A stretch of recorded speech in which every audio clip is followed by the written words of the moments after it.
today actually deliver another stream of Zombieland Saga.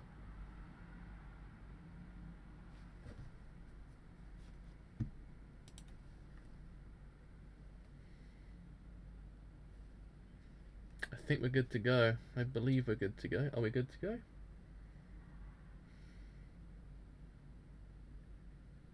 We're good to go, we're good to go. So yes, I actually have returned to actually cover episode 9 of the Zombieland Saga, and as we know, episode 8 was emotionally devastating actually. Wow, still haven't got over the episode. It still brings a tear to my eye every single time I actually remember it, but it was a fantastic episode, it really was. It proved to me that the show is special. This show is practically one of the best shows of the whole entire year, and it depresses me that no one's speaking about it because it's doing so goddamn much, and it's exquisite, this show. I love it to bits. It was in my top 10 of the year since episode 1, but then it's like slowly started to creep up into like top 3 at this point. I'm like, man, I mean, I wonder what else they're going to do with this series towards the end, because they actually get towards the final stretch of the series at this point. Episode 9 we're covering today is actually kind of the final stretch of the series, so I actually wonder how they actually will do the rest of the series, because this episode actually kind of is dedicated to, I believe, Saki's character. So I've been interested to see what actually is very happen with her character, because she's a character that's actually kind of been since episode 1, kind of more being in the forefront of the narrative. So actually it might be interesting to see what they actually do with her character and how they actually explore her character. So yes, it's actually important to actually gone live, episode 9 of Zombieland Saga. So, gone live for Zombieland Saga, episode 9. And with that, and with that, and with that, are we good to go? Yeah, I believe so. I imagine so. It seems so. Yes, we're actually good to go completely. I mean, I'm actually getting viewer count this time on Twitch as well. Actually, it's mildly interesting. So, anyways, actually yes, we actually are good to go. Actually, per Crunchyroll to full strength shown the road. So in 3, 2, 1, actually start this thing absolutely now.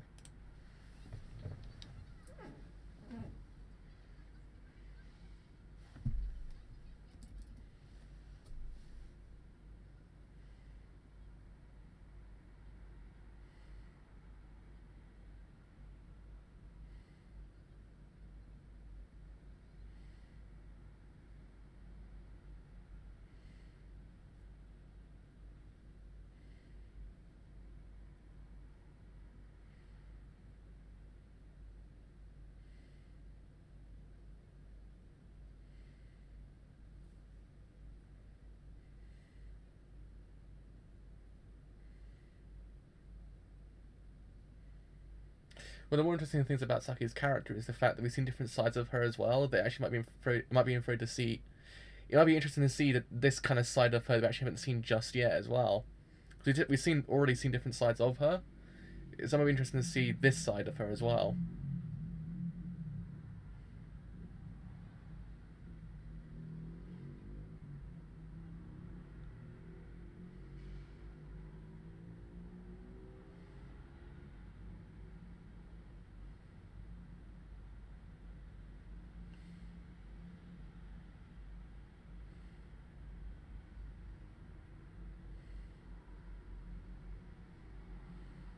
So wait, that actually makes Saki 1 year older than me at this point, because she was. Oh wait, no, wouldn't. What am I saying?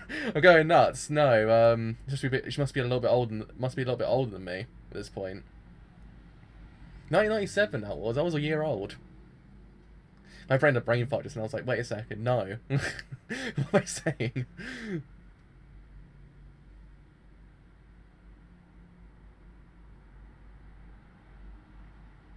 But yeah, episode 8 was fantastic. It really was. It was emotionally devastating, but it's one of those episodes I said beforehand just kind of proved to me this show's actually special. It's one of those ones that it made me go, yeah, this show needs to be talked about more. So I actually kind of hope afterwards, after this show's ended, that more people talk about it.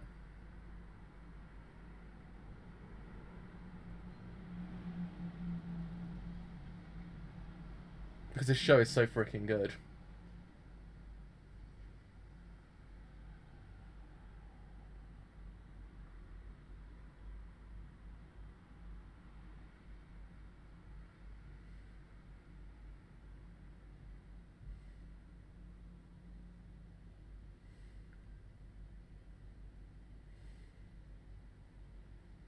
I'm still waiting on Taya as well. Taya's character's gonna be the best one to actually deconstruct because we still literally know nothing about her besides that she's legendary.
That's actually really cool.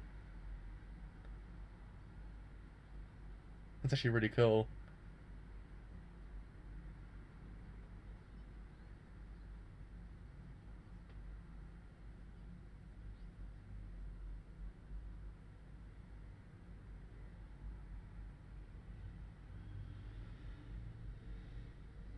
The guy who introduced the whole entire thing like Tatsumi does.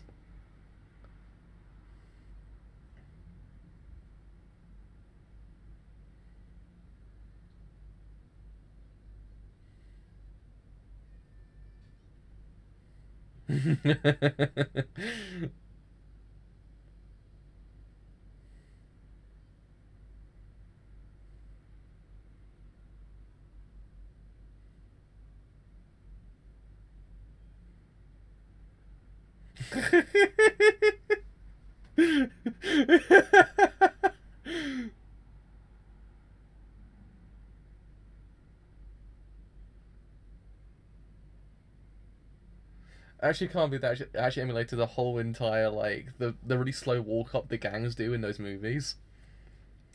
It kind of has the exact same effect. The way that when they're introduced and they walk up so slowly and intimidating. It's never used concept because it's one of those things that's able to establish this kind of this kind of group with the really slow walk up.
That was really well done, to be honest, because actually that actually just nailed the whole entire aesthetic like perfectly.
Get a freaking chainsaw. Get a freaking chainsaw.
Can I actually just say something? They're nailing the aesthetic so goddamn well. Like, they're nailing this aesthetic, like, absolutely incredibly well done.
Kind of like the fact that actually allowing the characters to actually, like, kind of face the past head on, really, in a way.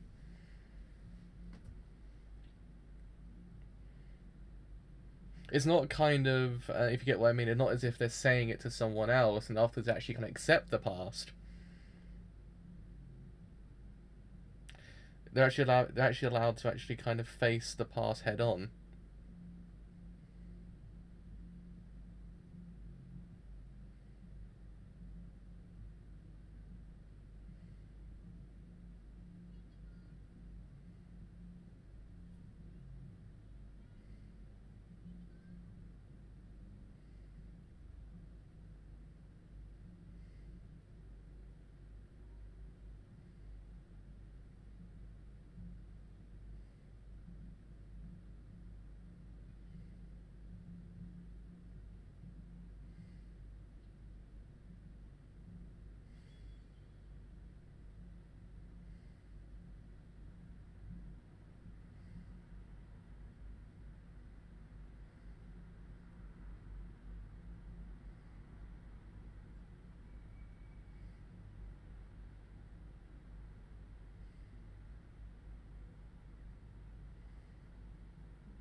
But this episode's actually really well done so far. I really do like it. How they've actually kind of handling everything so really well done.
So I guess in theory, when you think about it, the actual part of Saki allows other characters actually can accept their past, actually kind of, in a way, recoup it in a different way. It's actually kind of interesting.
This show keeps on getting better and better. I swear to God, this show just gets better and better each week.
This show is phenomenal, I swear to God.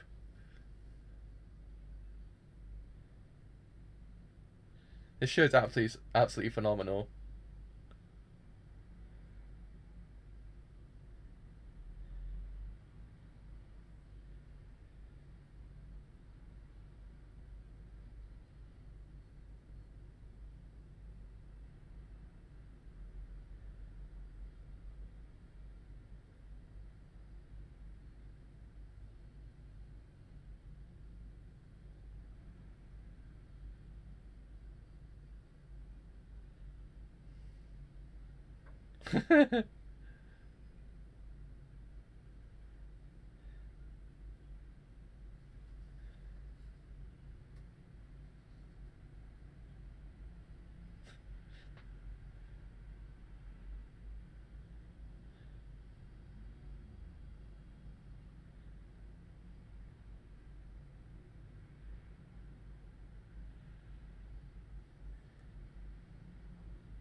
Right, so yeah, the episode was freaking brilliant, I must say.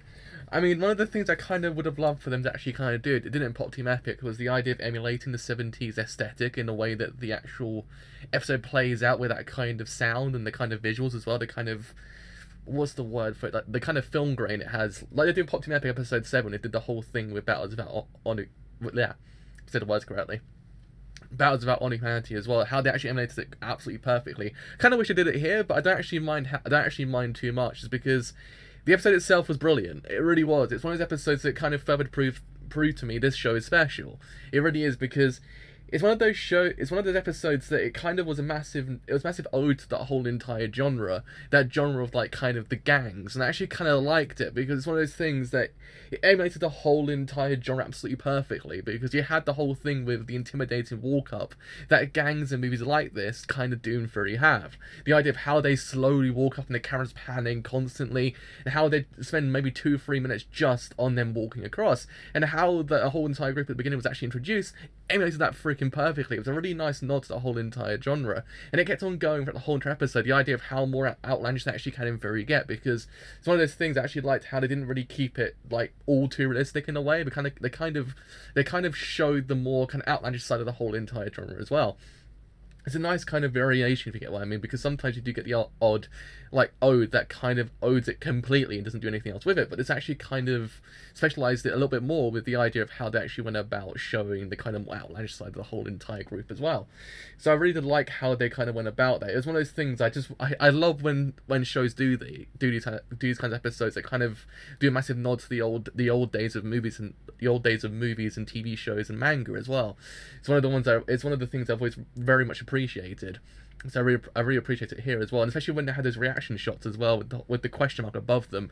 It was just it was so well done. If you know the genre, it's just it gets you a little bit, because it's one of those things that you can pick up on a little kind of nods here and there. But yeah, I mean, it was one of those ones that it kind of allowed for the character to actually kind of face again the past head on in a way, and actually kind of in a theory allow someone to actually kind of, I guess in a way, get past the past in a way, because it had a Rumiko's character. The idea of how Saki actually wrecked her bike, you actually can in theory take that for metaphorical sense, because her wrecking the bike in theory allows for that part of her life to actually kind of be fully over in a way, because it was a remnant of her past. So that being completely gone now, that's how to actually kind of move and actually kind of allow her to actually have the life that she also wanted the whole entire time, because I'm guessing if that's always there, you kind of think to yourself, oh, what could have been, but now it's gone. You kind of can in theory just go past that past. It's a really nice kind of metaphor for the whole entire episode, really. And yeah, I liked how, in theory, they kept the whole motif going. The idea of how they didn't want to give that whole entire idea up, and how it kept on going and going and going, especially in the rapidly changing landscape of the world itself. Because it's kind of one of those things you do see it quite often, but it's not as prominent. So you kind of can infer take it for that kind of interpretation as well. The idea of how it's slowly kind of going out, but it's still there, does actually in theory kind of show itself quite well in this episode as well. It's one of those ones I always kind of liked how they showed the like rapidly changing landscape of the whole entire world itself, and actually how things actually can in theory change over time, how things can actually kind of start off really prominent in the world, but then as time goes on, slowly dwindle out to the point that actually isn't really in theory kind of exist. And I liked how we actually had a character actually inside that world, but actually wanted out, actually kind of wanted a life that she never actually really had. I really appreciated that, because one of those things that it kind of proves you there's actually more to these characters, because sometimes characters can in theory be portrayed in the sense that they're actually kind of just really tough people that just go around kind of doing what they do, but it's actually kind of sometimes more to them. I mean, yes, it's kind of one of those it's one of those kind of tired cliches that the idea is actually always that one person that wants out, and in theory sometimes they die in the end. But I think here it works because the whole entire context of the narrative itself, I think it works really goddamn well because of it, because a lot of the things do seem like cliches towards the plot itself, but the way they kind of frame it in the world itself changes that perception completely, because it kind of changes it through the lens of a zombie, really, in a way. It's one of those interesting kind of prospects, this idea of how they go about showing cliches in a refreshing way. Because I always said it, cliches aren't inherently a bad thing. It's what you do with the cliche that actually kind of does in theory allow you to actually kind of go above and beyond it in a way. But here they did it perfectly, I must say. They did a really, really freaking good episode. Just kind of do a massive nod, or an ode. I mean, I actually just combine the word node. I combine the word nod with the word ode, made node. But you know what I mean. It was a good episode overall. It was one of those ones I really did like. I liked how they explored Saki's character, because it wasn't as if it was kind of like, it wasn't as if it was the forefront of the whole entire episode. Her past was there, but it allowed to actually explore the future as well, and how mothers actually doesn't want her child to actually go through the exact same thing she did in theory, in a way, and she wants her to live her life the way that she didn't live her life in a way. It's actually kind of a neat little kind of episode overall. It allowed more characters to actually kind of take the actual kind of mantle being a protagonist in a way, not just Saki herself. And I really appreciate it for that reason as well. So really, all in all, this actually was really freaking brilliant. Animation was amazing as well. And overall, it's just really freaking good. So yeah, that is me done for today. So actually, as always, if you have enjoyed this whole entire stream as a whole on Twitch, then do leave that good old follow, because indeed there's something quite a bit. And if you have enjoyed it here on YouTube and you do want to stay a bit longer, then do leave a like, because indeed there's something quite a bit. Actually completely screwed that bit up. If you have enjoyed it here on YouTube and you do want to, still doing the same thing again. You actually have enjoyed the whole entire video on YouTube, then do leave a like, because indeed it does actually help me. It does indeed actually help me quite a bit. And also, if you have enjoyed it here on YouTube and you want to stay a bit longer, then do leave a sub, because indeed it does actually help me quite a bit. And you want to stay a bit longer after that whole entire point, then do leave a follow on Twitter, because indeed there's something quite a bit. If you know these streams go live, and every streams I do as well, anything that doesn't very happen as well. And also, if you have enjoyed it here on YouTube, but you actually don't have a Twitter account, even free a Discord server as well. Discord server actually isn't free to tell you new streams go live, and the other streams I do as well. But until episode 10 of Zombieland Saga, we'll see you guys later. Bye for now.